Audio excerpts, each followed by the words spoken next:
إن الحمد لله نحمده ونستعينه ونستغفره ونعوذ بالله من شرور أنفسنا ومن وسيئات أعمالنا.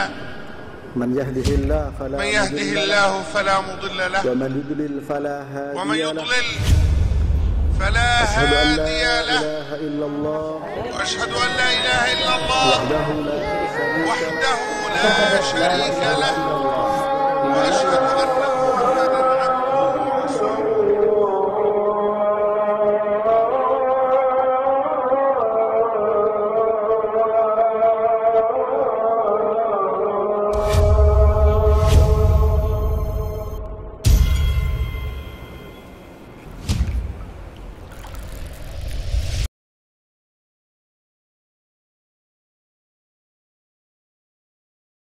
Alhamdulillah, wassalatu wassalamu ala rasulillah wa ala alihi wa sahbihi wa man tabi'a bihudah ila yaumil la raiba fih.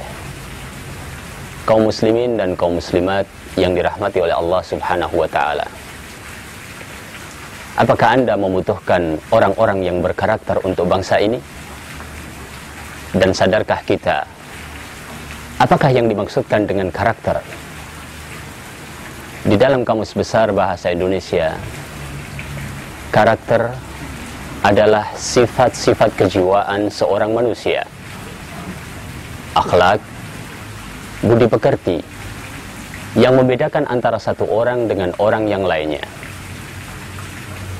Dan di dalam syariatul Islam, kita lebih mengenalnya sebagai al-akhlak, atau bentuk pluralnya adalah al-khuluq. Ibnu Mandzur misalnya, di dalam Lisanul Arab menjelaskan bahwa al-khuluq adalah suratul insan al-batinah, wa hiya nafsuhu wa awsafuha wa ma'aniha al-mukhtassah biha, yaitu gambaran batin seseorang, yaitu jiwanya, sifat-sifatnya, dan seluruh makna-makna kekhususan yang melekat padanya. Dan dikatakan oleh Al-Jahid di dalam Tahdhibul Akhlaq bahwa akhlak adalah sesuatu yang terbentuk teramat kuat di dalam jiwa seseorang, sehingga menimbulkan sebuah tingkah laku tidak perlu lagi dipikirkan dan tidak perlu lagi dibuat kesengajaan-kesengajaan tertentu. Membentuk akhlak atau karakter adalah tugas bersama dan merupakan misi besar Nabiullah Muhammad sallallahu alaihi wasallam. Di dalam sebuah hadis, Rasulullah sallallahu alaihi wasallam bersabda, "Innama bu'ithu liutammima salihal akhlaq." Sesungguhnya aku diutus untuk menyempurnakan akhlak yang mulia. Disebutkan oleh Al-Bukhari di dalam Adabul Mufrad, oleh Al-Baihaqi di dalam Syu'abul Iman, dan oleh Imam Ahmad. Maka sebagai seorang muslim bersama Rasulullah sallallahu alaihi wasallam, kita berkewajiban untuk membentuk karakter bangsa ini. Dan ini adalah tugas yang sangat mulia. Rasulullah membina relasi dengan sesama makhluk, dan puncaknya adalah relasi terhadap pencipta alam jagat raya ini. Dialah Al-Khaliq, Allah subhanahu wa ta'ala. Rasanya tidak terlalu sulit untuk mendapatkan contoh dari Rasulullah sallallahu alaihi wasallam di dalam memerankan berbagai karakter yang sangat mulia. Di dalam satu perjalanan saja, di dalam sirah Nabi sallallahu alaihi wasallam, seorang akan dengan cermat bisa melihat betapa Nabi kita Muhammad sallallahu alaihi wasallam adalah seorang yang pemberani, seorang yang pemaaf, seorang yang tegas, seorang yang toleran, seorang yang empati, seorang yang tampil sebagai sosok yang berkarakter lengkap. Suatu hari di dalam Fathu Makkah, Rasulullah Sallallahu Alaihi Wasallam memasuki kota Makkah ini, dan beliau masuk dengan membawa kemenangan. Saat itulah Rasulullah Sallallahu Alaihi Wasallam sebagai seorang Nabiur Rahmah menampilkan dirinya di hadapan umat ini. Maka ia katakan, "Man dakhala dara Abi Sufyan fahuwa amin." Barang siapa yang masuk ke rumah Abi Sufyan, maka ia dalam keadaan aman. Subhanallah. Selama 20 tahun, rumah Abi Sufyan menjadi tempat untuk menteror kaum muslimin dan kaum muslimat. Dan bukankah di dalamnya tinggal seorang wanita yang tega membunuh Hamzah, mengambil jantungnya dan mengalungkan ususnya pada lehernya. Namun dengan penghormatan dan penghargaan, Rasulullah Sallallahu Alaihi Wasallam katakan perkataan tersebut kepada semua umat untuk dicatat di dalam sejarah umat manusia. Betapa akhlak yang ditunjukkan oleh beliau adalah seperti firman Allah Subhanahu wa taala di dalam Al-Qur'an, "Wa innaka la'ala khuluqin 'azim." Dan sesungguhnya engkau wahai Muhammad Sallallahu Alaihi Wasallam berada di atas akhlak yang sangat besar. Memang Nabi Sallallahu Alaihi Wasallam sebagai seorang manusia mengalami fase-fase mendidik dirinya, mendidik raganya, mendidik jiwanya, dan juga mendidik keimanannya kepada Allah Subhanahu wa taala. Namun beliau adalah seorang yang telah terpilih dari sisi Allah Subhanahu wa taala.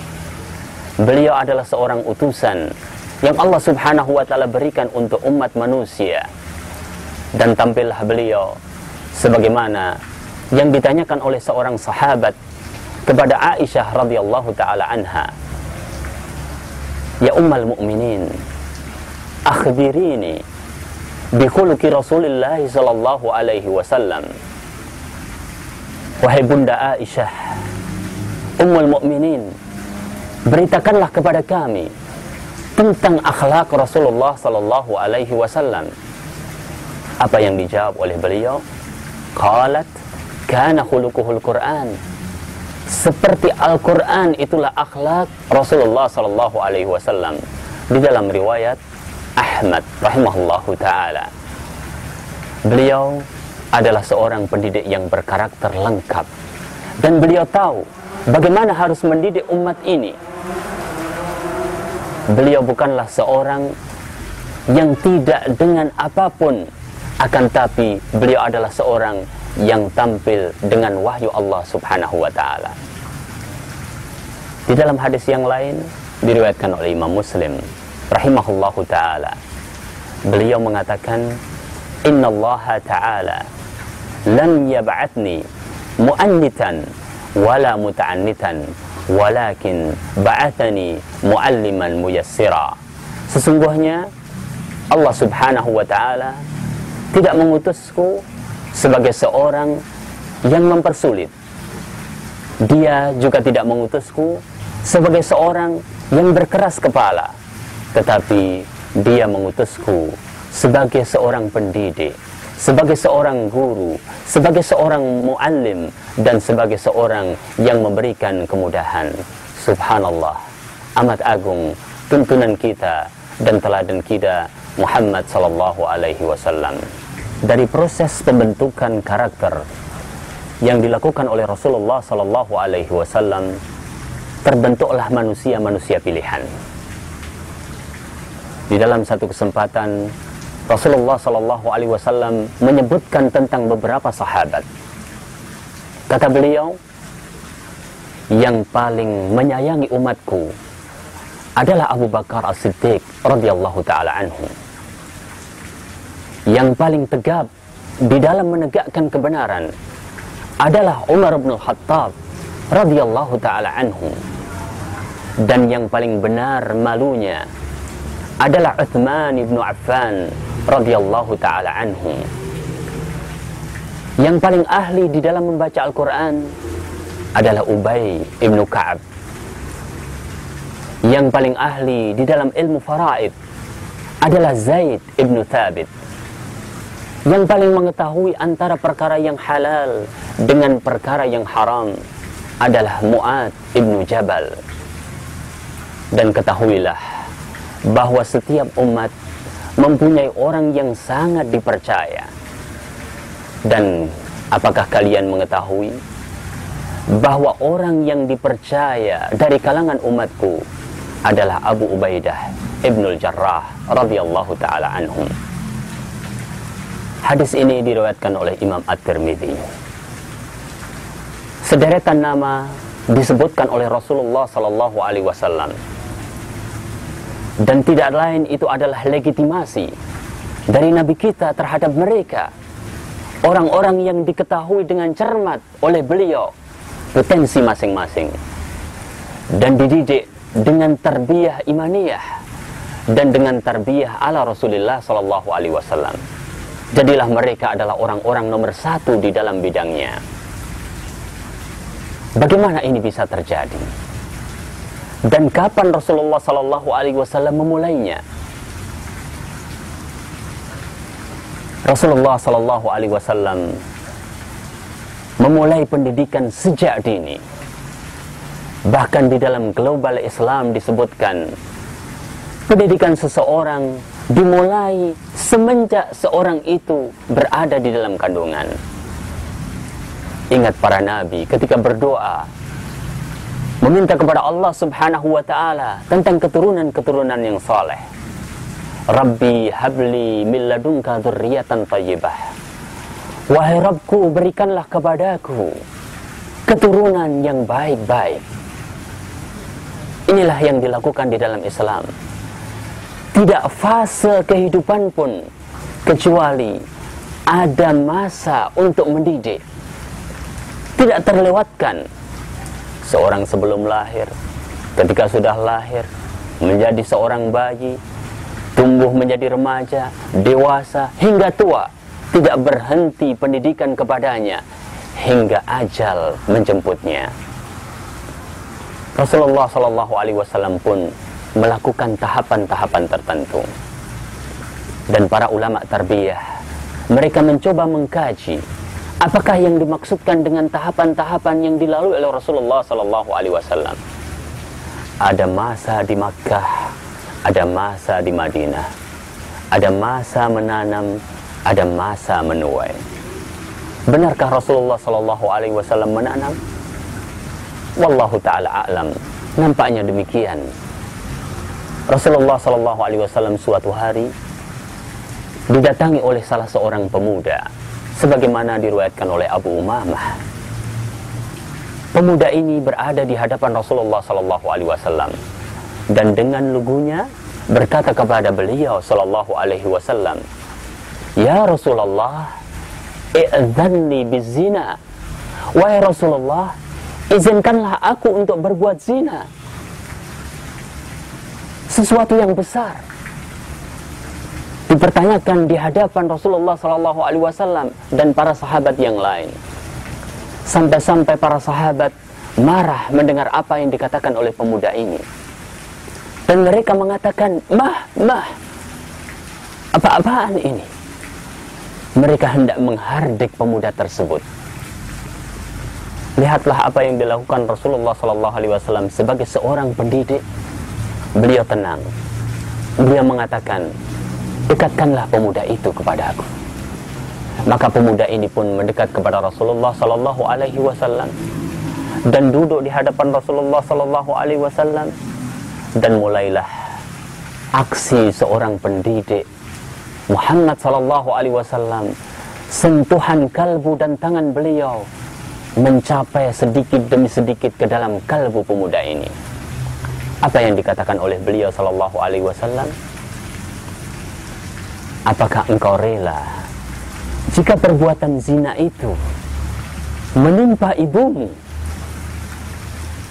Maka spontan pemuda itu mengatakan, la, tidak.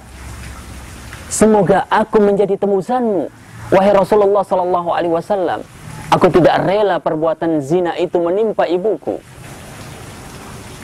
Maka kata Nabi Shallallahu Alaihi Wasallam, dan demikianlah manusia yang lain, mereka tidak rela jika perbuatan zina itu menimpa ibu mereka. Mulailah ia berpikir. Namun Rasulullah Shallallahu Alaihi Wasallam kembali menanamkan pada hatinya yang paling dalam. Kata Nabi Shallallahu Alaihi Wasallam, apakah engkau rela jika perbuatan zina itu menimpa putrimu? Ia katakan, tidak ya Rasulullah, semoga aku menjadi tebusanmu. Kata beliau, dan demikian pula manusia, mereka tidak akan rela jika perbuatan zina itu menimpa putri mereka.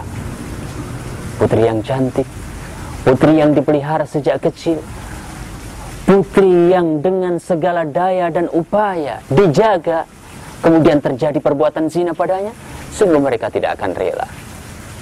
Nabi Shallallahu Alaihi Wasallam pun meneruskan dengan mengatakan, apakah engkau rela jika perbuatan zina itu menimpa saudara perempuanmu, menimpa bibimu dari pihak bapakmu, menimpa bibimu dari pihak ibumu? Dan setiap pertanyaan Nabi Shallallahu Alaihi Wasallam dijawab oleh pemuda itu, tidak ya Rasulullah, aku tidak akan rela, semoga aku menjadi tebusanmu. Maka Nabi Shallallahu Alaihi Wasallam dalam setiap jawaban itu pula mengatakan, dan demikian pula manusia tidak akan rela jika perbuatan zina itu menimpa saudara perempuannya, menimpa bibi mereka dari pihak bapak, menimpa bibi mereka dari pihak ibu. Sebuah perbuatan nista yang tidak mungkin diterima oleh seorang yang berakal sehat. Terakhir, Rasulullah Shallallahu Alaihi Wasallam pegang dada pemuda itu, dan Nabi Shallallahu Alaihi Wasallam mengatakan, Allahumma kfir dhanbahu wa tahhir qalbahu wa hassin farjahu. Ya Allah, ampunilah dosanya. Ya Allah, bersihkanlah hatinya. Ya Allah, jagalah kehormatannya. Sejak saat itu, pemuda itu tidak lagi menoleh kepada perbuatan-perbuatan keji yang tidak disukai oleh Allah Subhanahu wa Ta'ala. Hadis ini diriwayatkan oleh Imam Ahmad.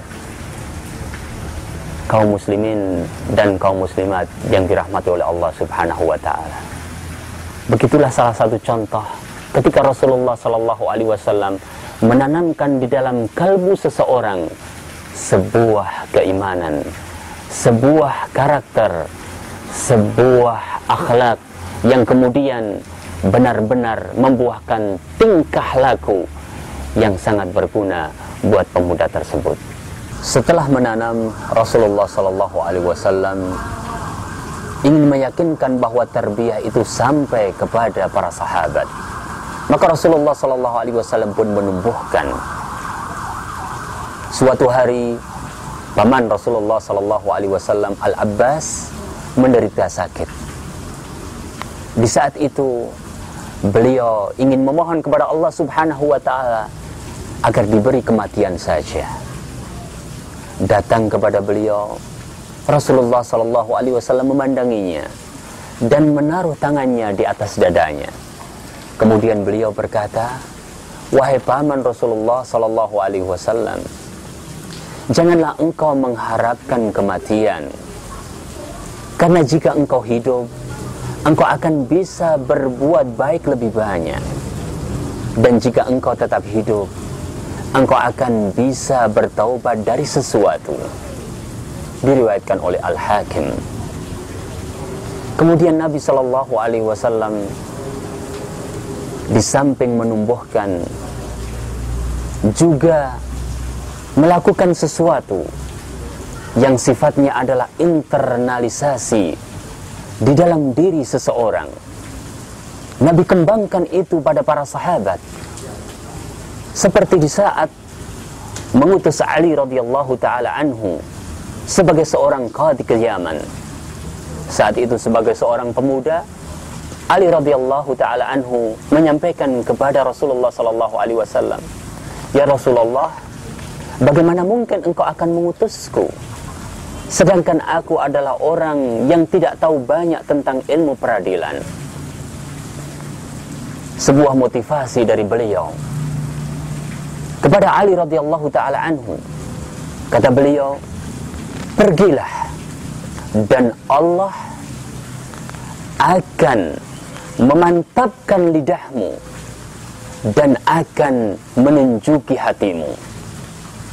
Saat itu Ali radhiyallahu ta'ala anhu kemudian berangkat ke Yaman dan mengatakan, semenjak Rasulullah sallallahu alaihi wasallam melakukannya padaku, aku tidak ragu lagi dan tidak sulit untuk memutuskan dari dua orang yang berselisih. Kaum muslimin dan kaum muslimat yang dirahmati oleh Allah Subhanahu wa taala, terakhir Rasulullah sallallahu alaihi wasallam memantapkan. Apakah ini juga terjadi para sahabat? Wallahu taala a'lam. Tetapi kepercayaan diberikan kepada para sahabat melalui riwayat yang mengatakan, ambillah Al-Quran dari Abdullah ibn Mas'ud, dari Salim mantan budak Hudzaifah, dari Ubay ibn Ka'ab, dan dari Mu'ad ibn Jabal. Sebuah kepercayaan dari Rasulullah sallallahu alaihi wasallam kepada 4 sahabat. Mereka bertugas untuk menyebarkan Al-Quran. Disinilah pendidikan karakter yang dilakukan oleh Rasulullah sallallahu alaihi wasallam. Dan Rasulullah sallallahu alaihi wasallam mengambil ruang lingkup secara menyeluruh. Al-mu'minul qawi afdalu wa ahabbu ilallahi ta'ala minal mu'minid dha'if. Diriwayatkan oleh Imam Ahmad. Seorang mukmin yang kuat lebih utama dan lebih disukai oleh Allah Subhanahu wa taala daripada seorang mukmin yang lemah. Kuat dalam hal apa? Kuat di dalam ilmunya, kuat di dalam raganya, kuat di dalam jiwanya, dan kuat di dalam segala makna kekuatan. Olah pikir, olah raga, olah jiwa, olah rasa, dan yang paling terpenting adalah iman. Sebagaimana Rasulullah sallallahu alaihi wasallam mengatakan, ala inna fil jasadi mudghatan idza saluha saluhal jasadu kulluh wa idza fasada fasadal jasadu kulluh. Rawahul Bukhari. Ketahuilah, dalam diri seseorang itu ada segumpal daging. Apabila baik, baik seluruhnya, dan apabila rusak, rusak seluruhnya. Dan itu adalah hati seorang manusia. Apakah kita bisa mencapai yang dicapai oleh Rasulullah sallallahu alaihi wasallam? Mulailah dengan kecintaan kepada Rasulullah sallallahu alaihi wasallam, dan akhirilah dengan ittiba, mengikuti Rasulullah sallallahu alaihi wasallam. Insyaallah kita akan bisa mencapainya. Fasaddidu wa qaribu wasta'inu bil ghudwati war raihati wa syai'in minad duljah. Dekatilah kesempurnaan, berlaku luruslah, dan beramallah di saat-saat bersemangat, di pagi hari, di petang hari, dan sedikit dari waktu malam. Itulah petunjuk Rasulullah sallallahu alaihi wasallam agar kita bisa mencapai apa yang dicapai oleh beliau sallallahu alaihi wasallam. Semakin kita cepat, maka insyaallah taala semakin dekat target kita, dan semakin kita bisa mengikuti jejak-jejak beliau sallallahu alaihi wasallam. Semoga bermanfaat. Aqulu qauli hadza, subhanakallahumma bihamdik, asyhadu an la ilaha illa anta, astaghfiruka wa atubu ilaik. Wassalamu alaikum warahmatullahi wabarakatuh.